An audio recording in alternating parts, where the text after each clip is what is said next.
Access granted.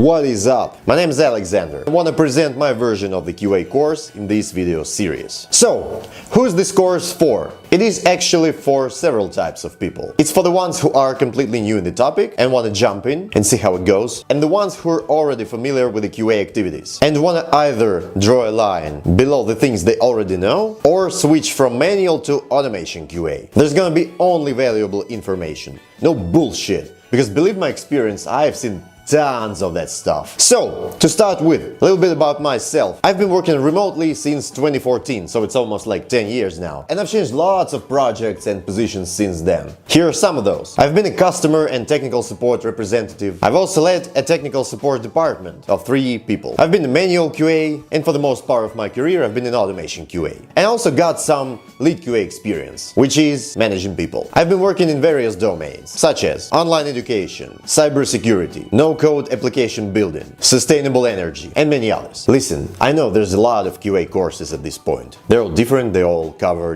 various spheres of this profession. So I'm not here to go through the very basics. I mean, like, what is testing? Why do we need, some specific types of testing and stuff like that? So I'm not here for that. I'd much rather focus on the things that resonate with my personal experience, as well as some, psychological tips and tricks behind it. Because to me, QA is more of philosophical mindset, so to speak, which is spiced up with technical expertise. But that is just my humble opinion. Now, before we proceed, you gotta ask yourself a question. Am I ready for a set of monotonous and routine activities? Because this job is not always about fun games or just pure creativity. It's not always about that. And sometimes you just gotta hit hard, push through. You gotta be, the engine of the team. It's just how it goes. There's no running from it. Because as any other job, this is not always about fun and games, for a better quality of your product. Because at the end of the day, it helps making money for the company and it helps making money for you. It's all interconnected. Okay, I'm not here to sabotage your will to go forward. Alright folks, good luck on this journey. See you around.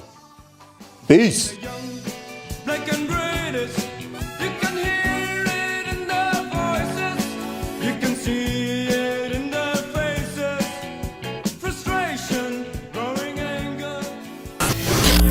Access denied.